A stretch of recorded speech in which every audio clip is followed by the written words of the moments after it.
Okay, we're live. Awesome. Parvez, how you doing, my friend? Yes, very well, thank you. Thanks, Howdang. Thanks for having me. No, it's my pleasure. It's my pleasure. I know a lot of people in the industry are keen to hear from you. You do amazing work. We've had private conversations. You actually nominated me for MVP for the people who don't know. And yeah, I think we were going to have this conversation privately anyway, but I thought let's get it recorded. Let's see if it can help other people. So thank you so much for spending your time in the evening with me. I know you're super busy as well, so I appreciate it. I'm gonna be quite honest with the people watching this. I have no idea where this is gonna go. I've told Parvis that as well, but we're hoping it's going to turn into a conversation, learning a bit more about Parvis, and then answering some questions that I've had from a small community about contracting and pricing and a typical day of a contractor. I think those are going to kind of be our key topics within this interview. Um, I think the first few are probably going to suck. Parvis is going to make it much better, but at least from my questioning point of view. But we will make it work. So, without further ado, Parvis, I guess the first question is: how did you get started with your Power Platform journey, and kind of where were the roots? Yeah, sure. I started off very young, actually. I had my heart set on software engineering from a very young age. I don't know. I don't think there was any reason why. I was just fascinated by being able to give commands to a computer and make it do cool things, right? And that kind of progressed and developed as I progressed through my academic life here in the UK. So I went on to study, computing at A level, at sixth form, and then onto computer science, and I've learned various languages. Still very much fascinated by, the ability to cut code and make computers do cool things and this kind of stuff, without a care in the world as to, what value it's going to add to business. I was just fascinated by doing cool things like that, and I just got into it, and as I progressed through university, I did an industrial placement year, which is basically a third year gap year out of university, to go in and go into business and experience software engineering for the real. And that's when I started to learn .NET. It was .NET 1.1 at the time, so it was ASP.NET web applications, and that brought about the whole story around being able to develop web applications with a database backend to basically store information, persist information, display it back to users over a web interface, and those kind of things. Totally fascinated. I started to see real value in business applications as we know them now. So went back to university to complete my degree, and still had my heart set on .NET development at the time. I finished my degree, graduated, and I went about looking for a job in .NET development, and it was the hardest thing in the world to get into as a fresh graduate on a newish technology that hadn't been around very long, because I just wasn't experienced enough, right? So, unfortunately, that idea had to be put on the back burner. I went on to do SAS programming instead for a big pharmaceuticals company, to support their clinical trials process. So, but it was programming, so I was still doing in the logical mindset of writing scripts and working with data and data management and this kind of stuff. So, all of those theoretical concepts around database design were still there with me, and I was still working with those in a professional manner. So that was really cool. Um, After a couple of years, I decided to give it another try. I've got a bit of experience now in the real world. So I went on to work for an IT services company doing ASP.NET application development, again, web application development. And that's when I started to learn, you know, real software engineering in a professional manner. So really looking at things Mhm. like source control, automated builds, deployments, automated unit testing, all this kind of stuff. Really doing, what today would be seen as pro dev stuff, really. I did that for a couple of years, and then I started to look for more opportunities because I thought I'd reached my limit in terms of what I could do in that specific role. So, but I still wanted to stay in .NET development. So I started to talk to other customers, other potential employers at the time. I was still in permanent employment. Mhm. And then I was sold a role at the time, which was a .NET developer, and I went for it. It actually turned out to be Dynamics CRM development using version 4. So it was Mhm. purely by accident. And I was totally transparent with the employer at the time, saying I've not worked with this platform or product. I have no experience with it. But they're like, don't worry, it's a .NET developer position. You'll pick it up quite easily given your background, and we'll train you up. We'll fill the gaps in your knowledge that are there. So I was like, cool, all right, I went with it. The first project I landed on was actually an ASP.NET web application custom portal, but integrated with Dynamics CRM version 4 at the time.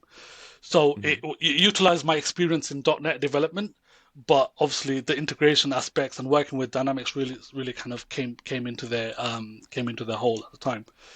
And then basically, I stayed with every version of the product since then. So from CRM 24 to 2011 to 2013 to 2015, 2016, online, Dynamics 365. And then obviously that has now evolved into Power Platform. Mm-hmm. So it's a natural progression for me to stay with Power Platform, and I've been doing it for probably close to 13, 14 years now. The last 12 Yeah. of these years have been as an independent. So yeah, really enjoy it. Still, my bread and butter is still very much hands-on design, build, delivery. But as you know, the last 7 or 8 years, my specialty and focus has become ALM and DevOps for Dynamics and Power Platform. And this is where I'm really trying to bring in my past experience of professional Mm. software development and trying to apply those to what we now know as the low code world, right? How do we sell these Yeah. practices to a low code development team effectively is what is the challenge I'm trying to address. 100%. And there's so much to dig into there, but specifically, I think for me, being someone who graduated not too long ago, like I remember being like you in a placement year, doing my kind of third year in uni, that sandwich year. We had a similar experience as well, and I kind of tripped over this low code stuff. I didn't had no idea it was a thing. It wasn't my role. I was in as an intern. I was doing Excel. I was doing reporting, and then the Power Platform kind of just came up. Yeah. Um, I guess for people starting in the industry, and you've had so many years, so much skin in the game, like you said, been all the versions of Dynamics pretty much. Um, where do you see the direction of low code going, and do you see it as a viable career path going forward? Yeah. So what I would say is that low code isn't really a new thing. There's a lot of buzz Mm, around it in the social media, and, yes. and Microsoft really pushed it as a marketing thing. It's not necessarily a revolutionary new thing. Because if I just go back to my sandwich placement, yeah, I'm talking about ASP.NET 1.1, where we were building web forms in a Visual Studio Designer. We were dragging and Yes. dropping controls in a designer, setting their Hmm. properties, and basically putting some C sharp code in the code behind and connecting it to assemblies and all this kind of stuff. So that low code thing has been around for a while, but it just goes to show these, there's nothing.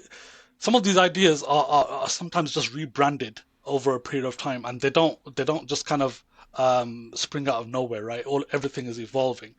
So what I'm trying to say is that if I've been doing this for 15 odd years, and I'd like to think I've made a successful career out of it. This is something that's gonna flourish and it's gonna continue, and it's just gonna get even better. If you look at Power Platform today, and over the last few years, the way it has evolved and obviously been adopted and embraced by the community and the industry at large, it's just phenomenal, right? It's changing Hmm. careers, and it's making careers for people today who have no background in technology. We all every day we hear stories about career switches and end users who have come from a total non-technical background to break into this field and be able to develop cool things in the Power Platform, build solutions that are really adding business value, and even go into data and AI and all these types of things. So Yeah. the possibilities in the platform are just endless because it's so big and it's growing at such a pace, and it's just embracing everyone who has anything to do with it. It's just Yeah. phenomenal. I think it's a total no-brainer if you're looking to build a career in software development today and you are starting off with a non-technical background. It's the perfect place to start, I'd say. Yeah, absolutely. I 100% agree. And I think if we speak about at least, when I was a bit younger and I was trying to learn code, because people were like, learn code, you have to learn code, this is the thing you Yeah, have to do, and you pick up Code Academy and you try all the courses, and the learning curve is so steep. Yeah. It took me so long to even learn the fundamentals, which I Hmm. feel like I don't even have a solid grasp of now. There's always so much to learn. But I think with the Power Platform, the barrier to entry, as you explained, is just so much slimmer. But Absolutely. I guess that poses for you, probably as an ALM expert, a lot of problems, right, in that space as well, because you got a Yeah. lot of people experimenting with a bunch of things, which is cool in one regard, and I believe organizations should absolutely welcome that. But in the other regard, it poses quite a few security risks, data risks, and obviously problems for ALM. So I guess as a expert in that field, how would you handle citizen development, and what advice would you give to organizations that are trying to adopt citizen development and get a good balance between securing their systems?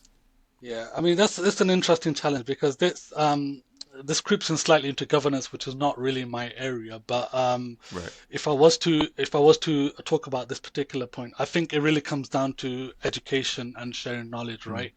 mm, Because as I say, it's such a large platform with many different aspects and facets to it, and it's evolving at such a pace. It's impossible for one person or a handful of people to know everything about it, right? So right. inevitably you're going to have to rely on people who know specific areas, who are experts and masters in the specific niches that you're talking about. So to give you an example, I'm working with a higher education customer at the moment. I was brought in specifically for my knowledge and my experience around ALM for Power Platform. Mm, And they've got a specific team who do the citizen development side of it. So they are building Canvas apps and Power Automates and things like this. They started off initially using SharePoint, but now they are slowly coming to the Dataverse side of things as well. yeah.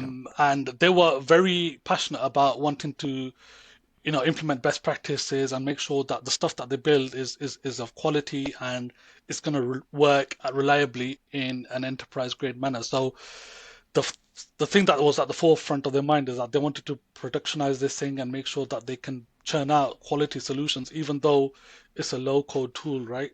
They wanted to Yeah. churn out stuff that was high quality and reliable and is not going to break down in a production environment. And for that reason, they were totally open to this whole idea of, making sure that they do the development in a dev environment and then it promotes through to the test environment. Then it and ultimately ends up in production through a Yeah. process that has integrated source control and all this kind of stuff. So for that reason, they involved me, and I was able to educate them on the process and the best practices around that through my past experience, and they were totally open and engaging with me on that, and that really helped that relationship. Because if I was there just going and telling them, look, this is how it should be done, and I didn't involve them, and I was stipulating, look, these are the guardrails that you have to follow, etc., then they would close off. They wouldn't really be open to those ideas. So involving them in the process, in terms of the implementation, the design, and why it's done a certain way really helped. And Hmm. it also allowed me to learn things about, the way that they were working, how they were going about designing and building those solutions. Because remember, this team was outside of the central platform team that I live in. Hmm. So it's important for me to understand their ways of working as well. So that helped me realize some of the kind of quirks and differences that they had in terms of development compared to my central IT team. So that meant I could tweak the ALM process slightly to meet their needs. So it's about basically educating and engaging with your necessary stakeholders and clientele, and making sure you explain why you're doing certain things and why they should be done that way, and then tweaking that if there is scope for maneuver on that, then that helps everyone, I think.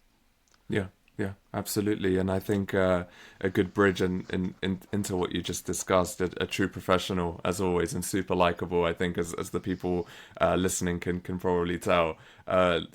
In the contracting business, like you just mentioned, you've been a contractor for about 12 years. I had a lot of people kind of asking me questions around contracting, trying to demystify it, trying to understand it a little bit better. So I guess my question to you is, what should those people know trying to make the move from full-time work into contracting, and what are some lessons that you've taken from your experiences that you'd want to teach them? Yeah, that's an interesting one. So, this is largely going to depend upon the types of clients and customers you target, right? Mm, So back when I started contracting, the partner game was quite strong in the UK. So naturally, a lot of the contract projects that were coming my way were basically to supplement a project team that was being run by a partner. So I would go in and I'd essentially I'd be no different to one of the permanent employees. I'd be working alongside their permanent employees day in, day out. Um, but what differentiated me from the permanent employees was I bought a level of experience mhm, and a hat that was almost seen as a bit of an outsider. And that some of that experience was coming from a different perspective. So I was able to put that lens over the work I'm basically producing, and that basically gave them a different perspective to consider. Um, and when I talk, so your question is around how you, did you say how you differentiate or what the main differences yeah. did you say? Yeah, so the main question is around if you were going to give advice to someone who was Yeah, trying to make that transition from yeah, full-time work into yeah, contracting. yeah. Okay, okay. What would let's say what would the things what things would they have to do within the year? Let's say Hmm. if they wanted to be a contractor by December, from Right, January to December, what are the things that they'd have to do? right. So for me, it was something I wanted to do for a long time before I actually did it. Right. Primarily because, well, the main reason was I wanted to have more control and flexibility around the projects I Mm, work on. right. Working permanent for a partner meant I had to go on the projects that they placed me on. And Right. sometimes there are kind of ethical or moral reasons why I don't want to work on certain client projects, and that's something that's quite personal to me. Mm, I wanted that level of control. So, for example, I would happily work in a healthcare project. I would happily work in a higher education project. I probably wouldn't happily work on a project that was for a client in the defense sector, for a company right. that produces weapons. That's my morals, that's my ethics. So that was my main driver. But I also wanted more control over, the number of projects and the sizes of projects I wanted to work on. Mm, Working for a small partner, I was kind of at the mercy of the types of projects that they'd put me on. For right. me to excel my career, I wanted to be at the top end of that spectrum. I wanted the most challenging projects that involved integrations, that involved, talking to other products and other suppliers. So being a contractor, being independent meant I had that choice. Right. So what I would say is that the first thing you need to do for understand why you want to do it.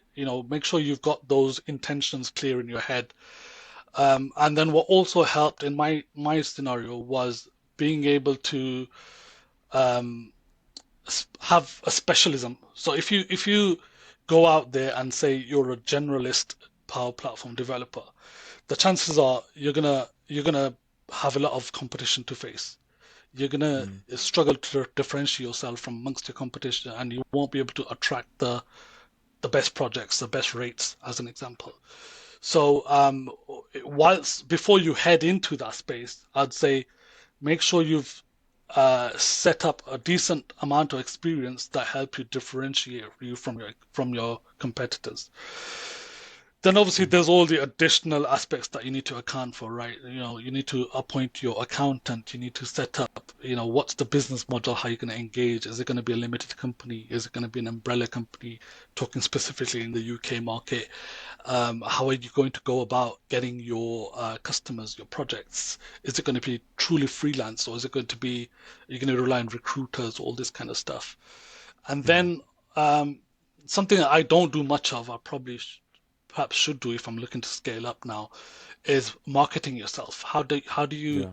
How do you position yourself and tell people that you are available effectively as an independent entity looking to do work? As I say, earlier years in my contracting life, I was dependent almost exclusively on recruiters because I um, didn't have this foresight to be able to advertise myself as being available for independent work. Hmm. Now, because of the position I'm in, because of my engagement in the community, and the word gets round, etc., most of my work now comes from repeat custom and past customers. So Yeah. I don't rely on recruiters as much. But yeah, now I'm at another stage in my career where I'm looking at, potentially scaling up. So I need to think about a different way to kind of market my business now. Does that Yeah. answer the question? Absolutely. It does 100%. And I Yeah. think I got everything I needed from that. That's awesome. And it's amazing to hear that you're scaling up because I think you already do a lot of good in the community. And I think if you were to scale up your business, you do a lot for the professional businesses as well that's working with you. That's amazing. One question I get often as well, and I don't feel like I can answer so much, is around specifically. I think it would be around kind of if someone wanted to price their hours, and there's different ways you can do it. There's day rates, there's of course hourly, there's by project. What would you recommend is the best pricing structure for that person to adopt, and or does it depend? Yeah, it does largely depend. I mean, if you consider the technology that you're working with, the Mm, Power Platform is a low-code platform, right? It lends itself really well to the agile delivery methodology for software development. And one of the key principles of that methodology is that you don't try to pin down the requirements to the nth degree, like before you start development. You do it in an mm, iterative manner. But that mm, means obviously you're not going to have a full understanding of what the scope is that you're trying to deliver before you start. So that means it becomes riskier to price your to quote based on a fixed rate, sorry, a fixed price mm. because you don't know Right. the scope. So that means basically the easier thing to do, I would say, is to go on a time and materials basis, right? Mm, Because no customer is, you and I both know from our experiences, no customer is ever going to know their requirements at the level of detail that they should know it before they start. So it's probably better for that reason to go on a day rate or hourly rate basis and say you're going to deliver a certain set of services for mm, X price per day or per hour. mm, mm, And then what usually happens in the UK is that a customer will start you off on a 3 month engagement at that rate on a day rate basis, and then you go in and you go in and smash out of the park, obviously. And if it's an enterprise grade project, they'll keep renewing that 3 month engagement. The engagement I'm on now has been running for over 2 years. It started off as a 3 month Wow. engagement, enterprise grade project because the customer has got so much work to do, and Mhm. they like the work I'm doing, so they just keep renewing it. So Yeah. I guess that's not it's I was going to say it's not something that generally happens for everyone. Hmm. I guess I've been quite lucky to land on those sorts of projects, enterprise grade projects, for sometimes via partners, sometimes to the end customer.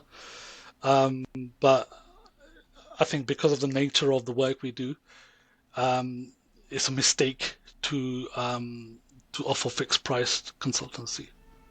Yeah, that makes sense. And when you say enterprise grade projects, you mean projects that are start to finish, or is it just projects that are for big organizations?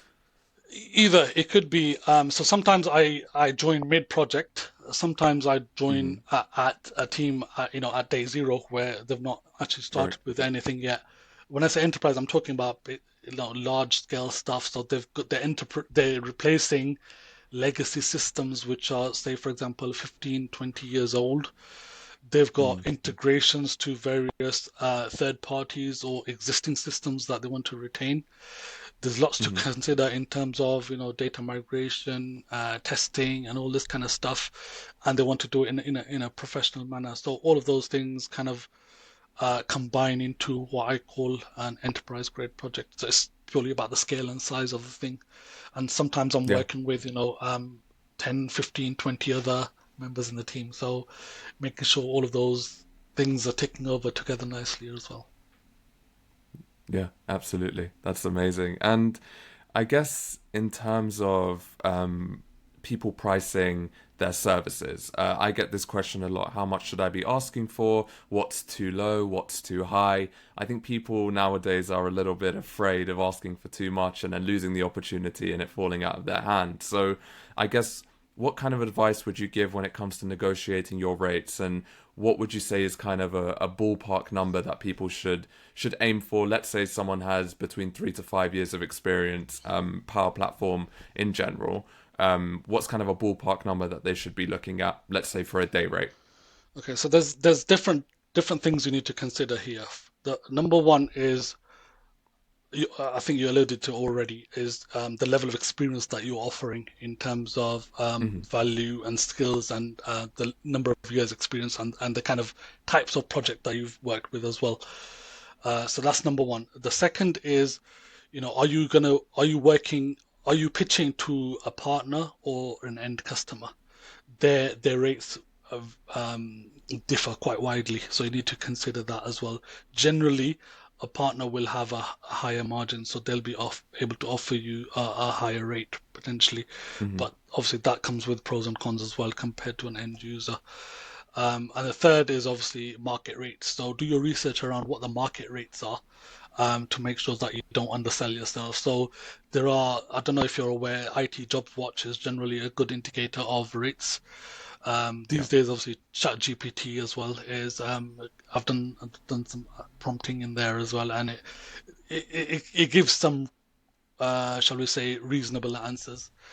But yeah, you need to think about all of those types of things. In the UK, generally for the last few years, whilst I've been around, the rate has been for a mid-range experienced person, the rate has been around uh, £500 per day, roughly. Hmm. Again, it depends on the whether it's a partner or an end user. Obviously, location in terms of whereabouts you are in the country makes a big difference as well, and your own experience. So remember those three factors I mentioned. But having said that, this is something that can flex within reason depending on your own experience. So when I started off contracting on a day rate of, I think it was about £400 per day, um, or probably just a bit more than that. I can't remember exactly. But now, obviously, it's more than that, and it's more than what I said around the 500. It's more than that as well. So what I'm saying is that as you progress in terms of experience, as you progress in terms of establishing your speciality, make sure you change your rate based on that to make sure that you're compensating fairly. Because remember, Amazing. it all comes down to how you differentiate yourself from the competition. Again, if you're going to be a generalist, you're going to struggle to attract the best rates, the top rates. If you have your specialities, if you market yourself well, you can do a lot better. Happy to talk to That's anyone one to amazing. one about exact figures. Anyone's listening, feel free to reach out. Yes, absolutely. Parvis is amazing, and he will give you comprehensive answers all day long if you ask him for it. I know I've pestered him a lot, so I really appreciate that, Parvis. And thank you for being so open about the rates as well. You know, sometimes when people talk money, and all due respect, they don't want to mention specific numbers. So I appreciate you being so open, and hopefully the people listening can gauge a good idea of how much they could be earning, because I feel like because the Power Platform stack, I wouldn't say is new, but is, I feel like, exploding, especially since the generative AI stuff has come out and all of this Copilot.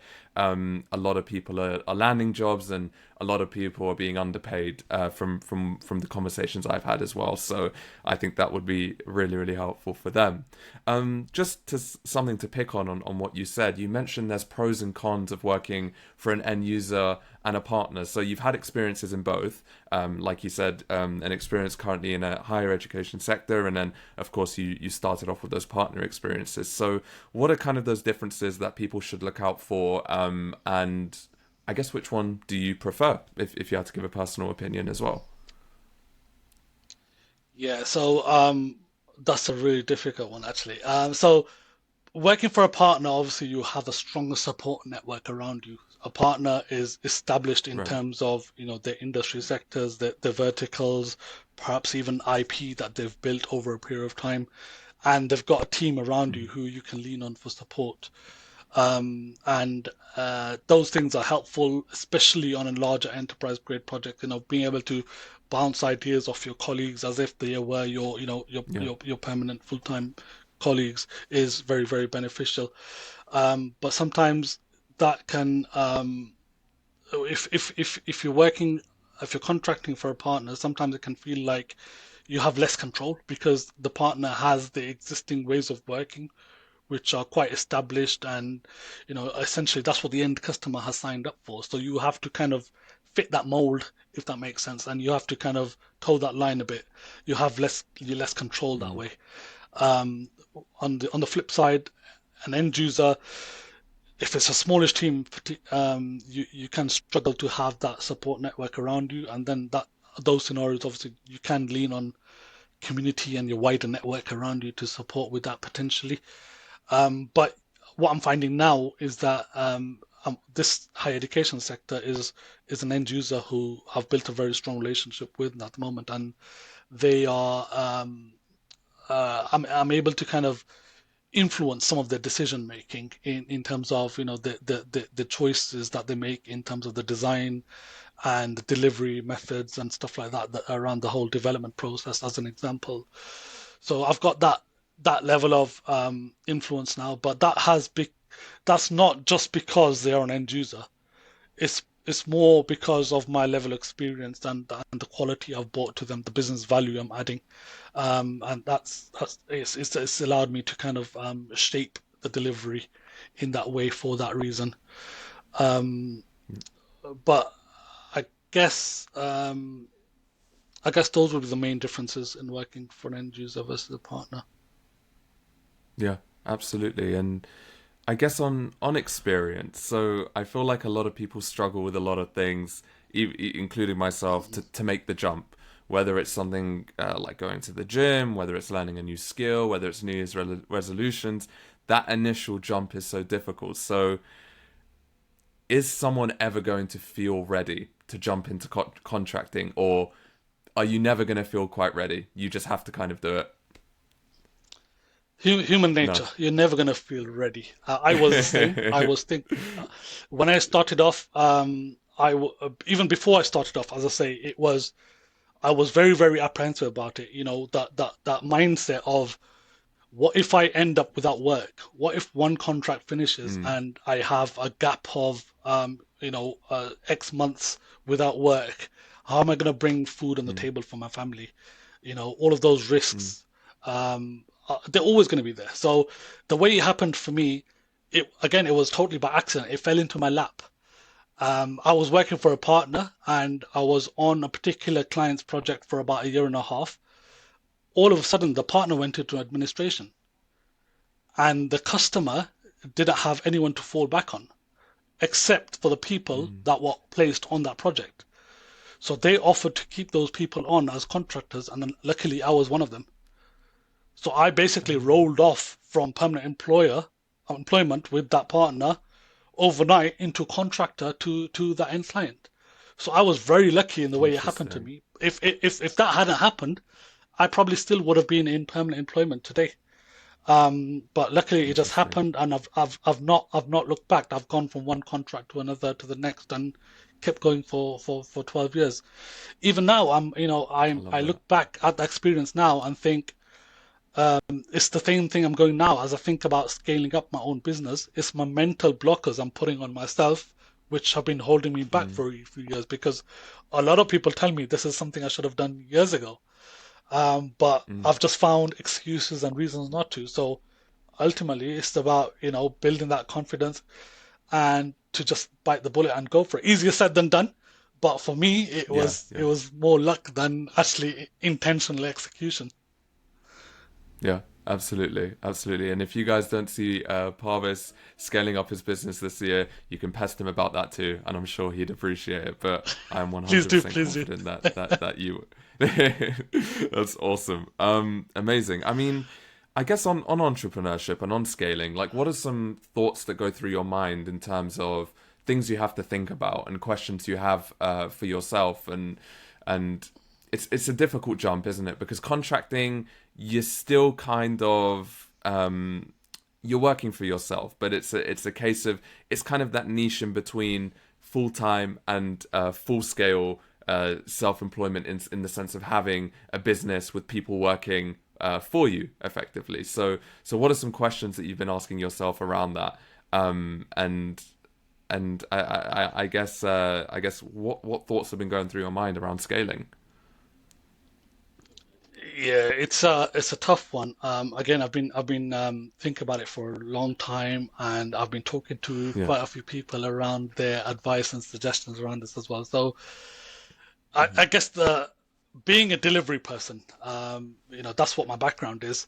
The biggest challenge for me is having that sustainable pipeline. So if I was to bring on people and employ a team, then I need a sales pipeline to be able to make that sustainable, to be able to pay people salaries and Mm. give them a fair compensation. Without Mm. having that sustainable pipeline that I know is going to continue to keep people busy, that's a bit of a risk. So that's something Yeah. I've been thinking very heavily about, and I'm trying to kind of it's the chicken and egg situation. Which one do I get for first?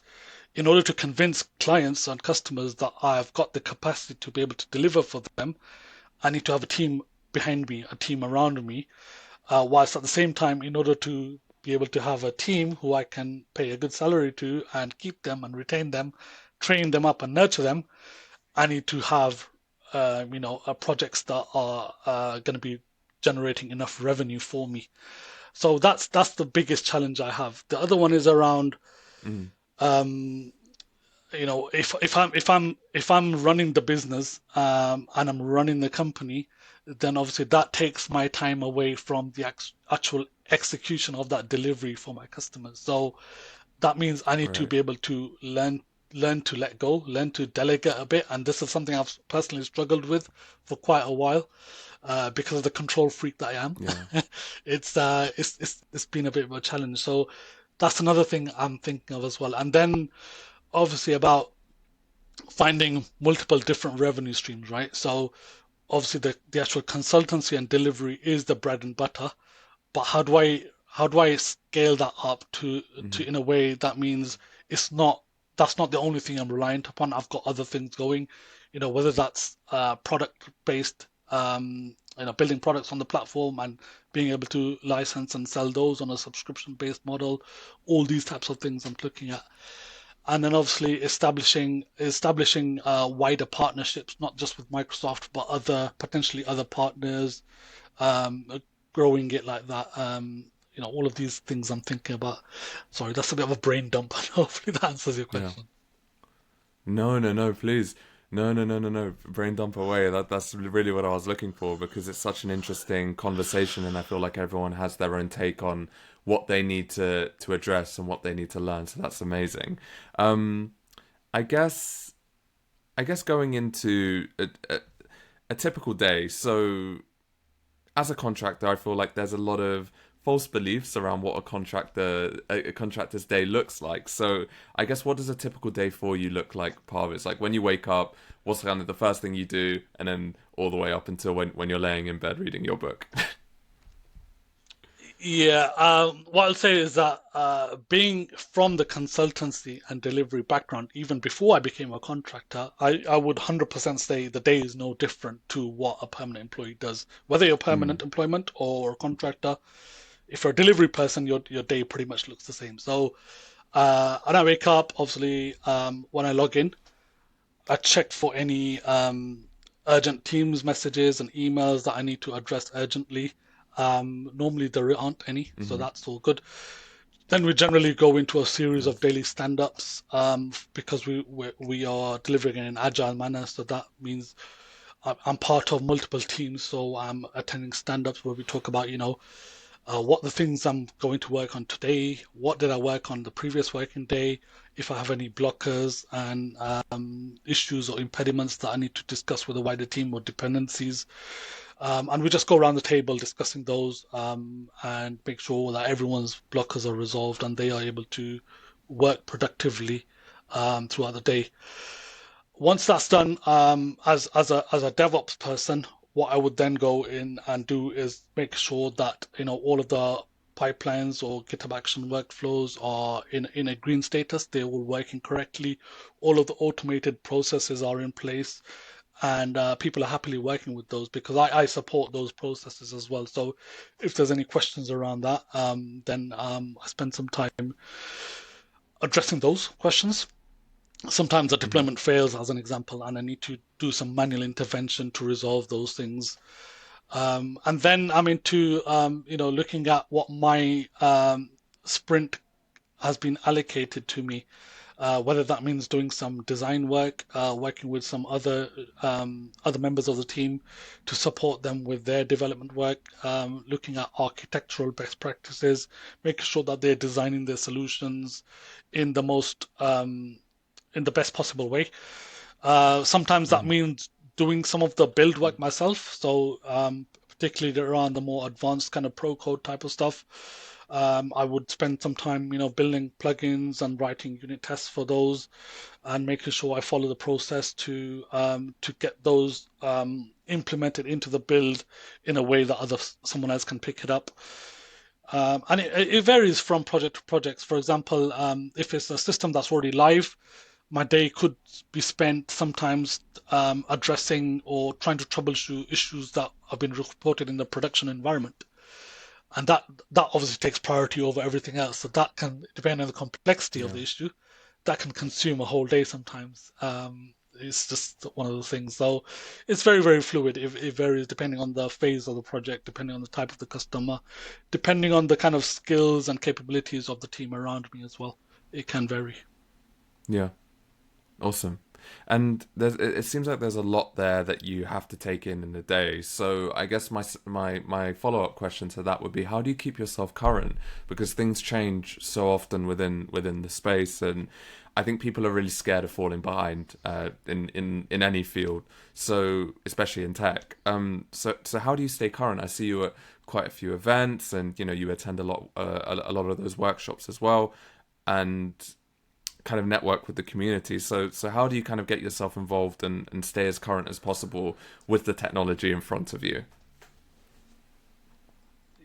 Yeah, so this comes back down to the pace of change in the platform, right? It's, as you say, it's a Mm. really hard thing to keep on top of all the latest features and updates that are coming from Microsoft. So I've come to the realization that it's going to be impossible for me to know everything about everything that there is to know about.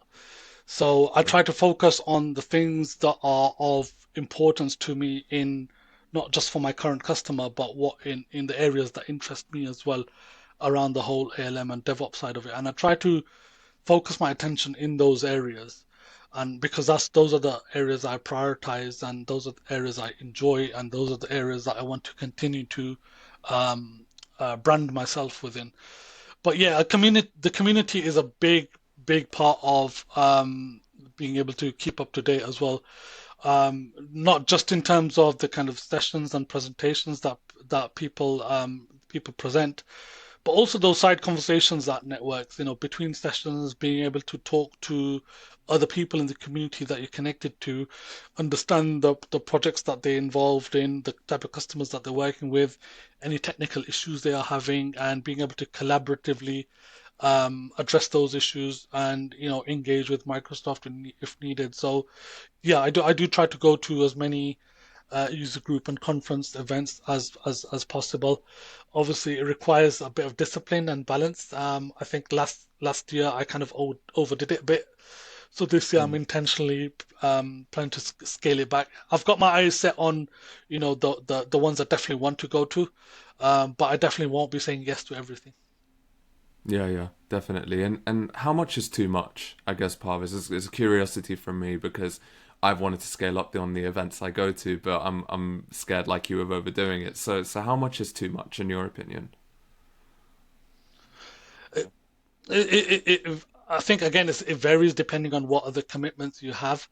Right. My customers keep me very, very busy. So, that means I have limited time and capacity to get to things like events and do, content creation and stuff.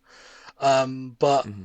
generally, I've got certain things that I have committed to already. So, for example, the Birmingham User Group that I co-organize, that takes a fair chunk of my time, and we run it every other month. So I know how much time I'm going to need to allocate to that. And then there's generally a conference or two happening in around the world pretty much every month, I'd say. But obviously I can't get to all of them. So Yeah. I target specific ones where I know in the past I've had good experiences with. So there's definitely those I go to. And then the others I could try and kind of work out whether I can, afford to take the time away from my customer, whether they'd be open to it as well, Hmm. because obviously they have commitments and they require my time as well. So as long as I can juggle those things as well as obviously, personal and family life as well, then I go for it. But yeah, it's hard work, because that fear of missing out is always there, right? Especially when you're passionate about a certain area and you can't make it there. Absolutely. The great thing is Yeah. Yeah. sometimes when people have these presentations, they often repeat them at multiple conferences. So if you can't make it to one, there's always the opportunity to catch it at another one.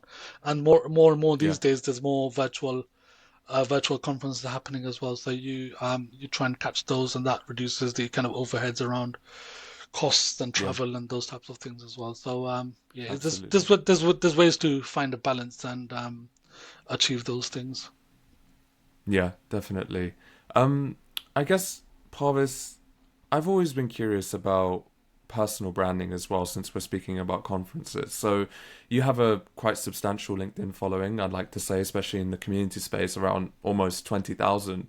So, and I'm surprised you don't have more because of the amount of work you do. Um, how important is that to your career, to your personal progression, to your professional progression? How important is it when it comes to bringing work? I guess how much do you value personal branding, and is it becoming increasingly important for Power Platform developers to be heard?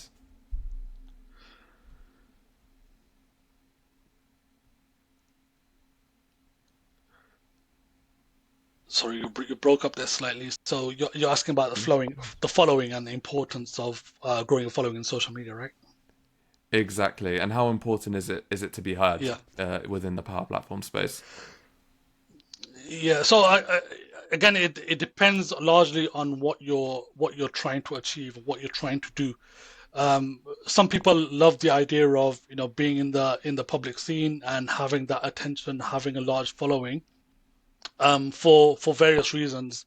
Others who seek to be a public speaker, as an example, or if you're going after a certain level of Yeah. recognition, for example, like the MVP program, then those can be reasons why you'd want to grow a following, because that basically is an indicator of your influence in the community, right? So it can be of value for those reasons. Personally, for me, I didn't intentionally go about growing a following. I didn't start with content creation until very recently. Why I started connecting with people was for my own selfish reasons for learning. Back when I started with Dynamics Mm. CRM development, there wasn't anywhere near as much content on it as there is today. And unfortunately, I didn't get any formal training from my employers at the time. So I was almost exclusively Mm. dependent upon learning from the content shared by the handful of experts and gurus there were out there in the community at the time. And that meant basically connecting with them on LinkedIn, following them on Twitter, engaging with their content, like repost comments, etc., sharing my own perspectives. And that's how my following kind of grew, really. I started to engage with those people who were doing that level of content creation back in those days.